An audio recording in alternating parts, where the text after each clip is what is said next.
The live TV, सच सबसे आगे। नमस्कार, द लाइव टीवी देख रहे हैं आप। आपके साथ मैं हूं आदित्य कुमार। पेगासस मामले को लेकर आज हम कुछ बिंदुओं पर आपको बताएंगे। दरअसल पहली बात जो कर ले, पेगासस मामले को लेकर अब सुप्रीम कोर्ट ने एक्सेप्ट कर लिया है। अक्टूबर के पहले सप्ताह में इस पर सुनवाई की जाएगी, इस पर बातचीत की जाएगी। दूसरी सबसे बड़ी बात यह है कि पेगासस को लेकर इजरायल में भी लगातार छापेमारी की जा रही है एनएसओ में कि आखिरकार जासूसी क्यों की गई। भारत में विवाद होने के बाद, जासूसी में लोगों के नाम आने के बाद अब इजरायल में कार्रवाई भी दिख रही है। अब चलिए तीसरी जो सबसे अहम बात है वो ये कि एक पोर्टल है, उसका भी जिक्र हम करेंगे। उसके बारे में आपको बताएंगे कि फ्रांस के फ्रांसीसी 2 पत्रकारों की भी पेगासस के जरिए जासूसी कराई जा रही थी। क्यों कराई जा रही थी उस पर भी आपको चर्चा करके बताएंगे। लेकिन सबसे पहले हम बात करेंगे कि सुप्रीम कोर्ट में क्या कुछ हुआ। सुप्रीम कोर्ट में केस को एक्सेप्ट कर लिया गया है। 500 समझदार व्यक्तियों ने, जिसमें शिक्षाविद भी शामिल थे, वकील भी शामिल थे, कुछ ऐसे लोग संभ्रांत लोग शामिल थे, उन्होंने पत्र लिखा, सीजेआई को पत्र लिखा, chief justice of India Raman ji को पत्र लिखा कि आप देखिए कि आखिरकार क्या हो रहा है। पेगासस के मामले पर कोई बोलने को तैयार नहीं है। अब अंतिम सहारा आप ही हो और आप ही देखो कि पेगासस पर बात क्यों नहीं की जा रही और पेगासस से जासूसी लोगों की क्यों कराई जा रही, पत्रकारों की जासूसी क्यों कराई जा रही है, यहां तक कि वकीलों की जासूसी क्यों कराई जा रही, जजों की जासूसी क्यों कराई जा रही। इस मामले को आप देखिए। तो अब फिलहाल सुप्रीम कोर्ट ने मामले को एक्सेप्ट कर लिया है। इसके बारे में थोड़ी सी आपको जानकारी भी हम दे देते हैं। उच्चतम न्यायालय पेगासस जासूसी मामले की किसी वर्तमान या सेवानिवृत्त न्यायाधीश से स्वतंत्र जांच कराने के लिए वरिष्ठ पत्रकार एन राम और शशि कुमार की याचिका पर अगले सप्ताह सुनवाई करने के लिए जुमे को सहमत हो गया है। प्रधान न्यायाधीश एन वी रमण और न्यायमूर्ति सूर्यकांत पीठ ने कहा है, ने साफ तौर पर यह कहा है कि एन राम और सीनियर सहाफ़ी शशि कुमार की जानिब से सीनियर वकील कपिल सिब्बल से इस बात पर गौर किया है कि मुबैना जासूसी के व्यापक प्रभाव को देखते हुए इस याचिका पर तत्काल सुनवाई की ज़रूरत है। तो ये पहला आपको मामला हम बता रहे हैं कि अब सुनवाई होगी सुप्रीम कोर्ट में, इस मसले को लेकर सुनवाई होगी। सुप्रीम कोर्ट अब अगले हफ्ते यानी अगस्त के पहले सप्ताह में इसकी सुनवाई होनी संभव मानी जा रही है। अब दूसरी सबसे बड़ी बात पर चर्चा कर लेते हैं कि इजराइल में आखिरकार क्या हो रहा है। इजराइल में एनएसओ के दफ्तर पर छापेमारी की गई है, वहां जांच की गई है। भारत पर बढ़ रहे विवाद और अन्य देशों में बढ़ रहे विवाद के मामले को लेकर इसमें पूरी तरह छापेमारी की गई। ये जानने की कोशिश कर रहे हैं कि आखिरकार एनएसओ के तहत जो स्पाईवेयर पेगासस है, ये जासूसी क्यों कर रहा है, इसमें किसकी मिलीभगत, इन सब चीज़ों को लेकर के इजराइल की इसमें थूथू हो रही थी। तो इजराइल अपनी थूथू से बचने के लिए इन सब पर कार्रवाई, लेकिन भारत सरकार है जो अभी तक इस पर कोई एक्शन नहीं ले रही है। यानी उसकी कितनी भी किरकिरी हो जाए, कितनी भी बातचीत इस पर हो जाए, लेकिन भारत सरकार को नहीं बोलना है। जबकि इजराइल ने भी अब इस पर जांच शुरू कर दी है और छापेमारी कर दी है। अब इस पर कार्रवाई भी होनी शुरू हो गई है। तो हम लगातार आपको खबरें दिखा भी रहे हैं, बता भी रहे हैं कि आखिरकार भारत सरकार सुस्ती का रवैया क्यों अपना रही है। आखिरकार ये समझ किसी को नहीं आ रहा है कि आखिरकार अब आपको थोड़ा सा और जानकारी दे देते। इजराइल ने एनएसओ के दफ्तर पर छापेमारी की है, गंभीरता से इस मसले पर जांच कर रहे हैं। कुछ और भी चीज़ें आपको बता दें, आपकी स्क्रीन पर सामने है। पेगासस जासूसी कांड में एनएसओ समूह के खिलाफ गलत तरीके से काम करने के आरोपों की इजराइल ने जांच शुरू कर दी है। कई सरकारों द्वारा इसके स्पाईवेयर के गलत इस्तेमाल पर आरोपों को देखते हुए मद्देनजर देखते हुए अधिकारियों ने साइबर सिक्योरिटी कंपनी के दफ्तर पर जांच की है, ये जानने के लिए कि आप बताइए कि आप जो है किसको ये स्पाईवेयर बेच रहे हैं और क्यों बेच रहे हैं, आपकी धारणा क्या है। जब पहले विवाद हुआ था तो पहले तो ये कह दिया गया था हम सिर्फ सरकारी संस्थाओं को ही देंगे, बाकियों को नहीं देंगे। तो आप सरकारी संस्थाओं क्यों दे रहे हो और इससे जासूसी हो रही है, इजराइल की थू हो रही है।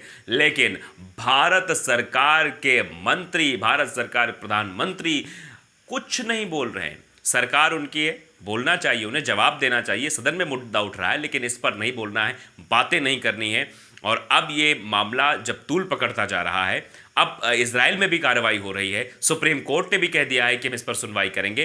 तो अब प्रधानमंत्री नरेंद्र मोदी और बीजेपी सरकार की किरकिरी होना तय है, ये आप सुनिश्चित मान लीजिए। क्योंकि अगर ऐसे ही करते रहे तो आगे क्या करेंगे। अब आप देखिए, अब सदन में जवाब देते या नहीं देते ये तो अलग का मसला है, लेकिन समझिए कि अब बाहर जो बाहरी देश है, अंतर्राष्ट्रीय संघ मीडिया ने यह कह दिया था कि 300 लोग ऐसे हैं जिनकी जासूसी की गई, इस बात की पुष्टि की गई है। तो उस पर भी कुछ नहीं बोल रहे हैं। तो ये साफ तौर पर अब कई विभागों के चीफ ने बुधवार को एनएसओ दफ्तर पर दौरा कर सिलसिलेवार से आरोपों की जांच की शुरुआत कर दी है। ये जानकारी इजराइल के रक्षा मंत्रालय के प्रवक्ता द्वारा पहुंची है। तो ये आप समझिए कि इजराइल में इस बात की कवायद शुरू हो गई है, लेकिन भारत में इस बात की कोई कवायद नहीं है, इस बात पर कोई नहीं। एक खबर और भी जाननी आपको ज़रूरी है। दरअसल अब अपने क्लाइंट से जो सौदा हुआ था एनएसओ का पेगासस स्पाईवेयर को लेकर, वो भी कैंसिल हो गया है, क्योंकि अब जितने भी क्लाइंट थे उनको कैंसिल कर दिया। ये जानकारी हम आपको दे दें, क्योंकि बवाल के बीच एनएसओ के ने सारी सरकारी क्लाइंट्स, जितने उनके सरकारी क्लाइंट्स थे, उन सबको ब्लॉक कर दिया है।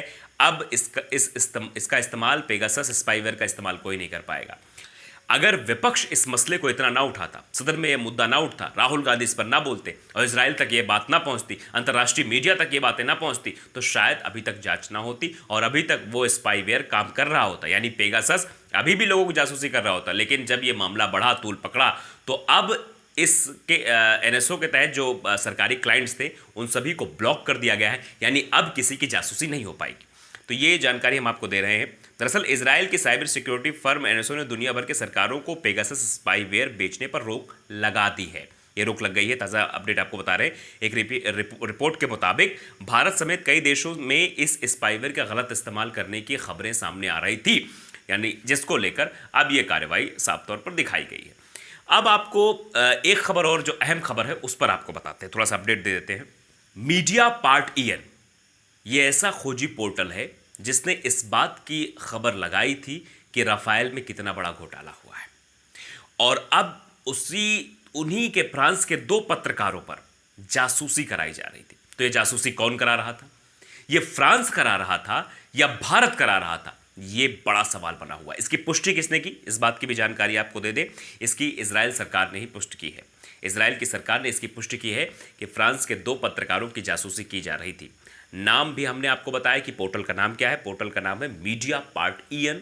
इसी पोर्टल ने ये जांच की थी कि घोटाला कितना बड़ा किया गया राफेल में, जिसके बाद फ्रांस की सरकार ने जांच के आदेश दे दिए थे कि राफेल मामले को लेकर जांच किया जाए।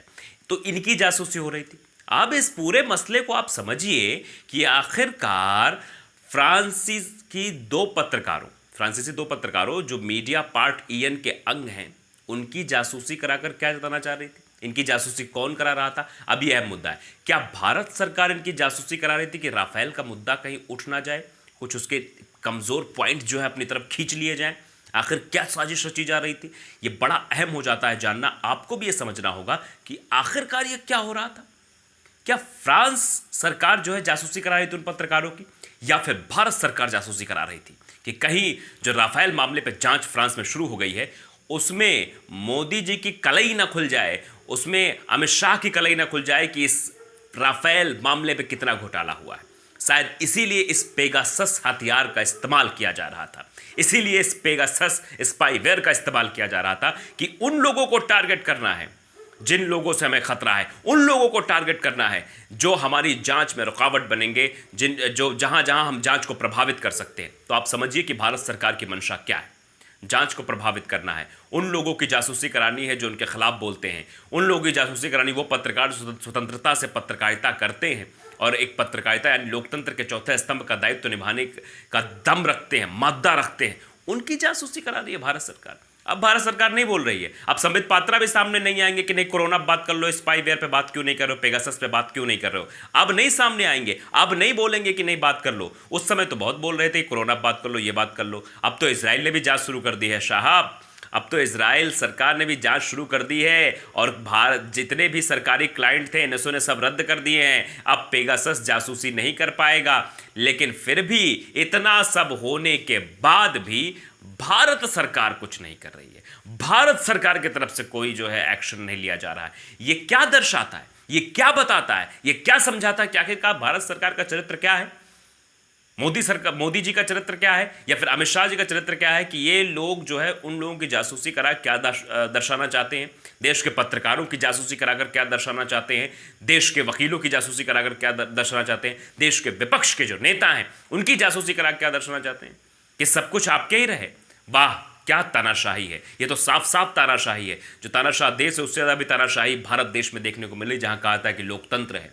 कैसा लोकतंत्र, जहाँ बोलने की आज़ादी नहीं दी जाती है। सदन बोलने के लिए बना हुआ है तो वहाँ पर अगर विपक्ष मुद्दा उठाता है तो कार्यवाही स्थगित कर दी जाती। कई सारे सवाल हैं, कई सारी बातें हैं, लेकिन आपको ये समझना होगा, आपको जानना होगा कि आखिरकार भारत सरकार कैसे काम कर रही है। फिलहाल द लाइव टीवी आप देखते रहिए।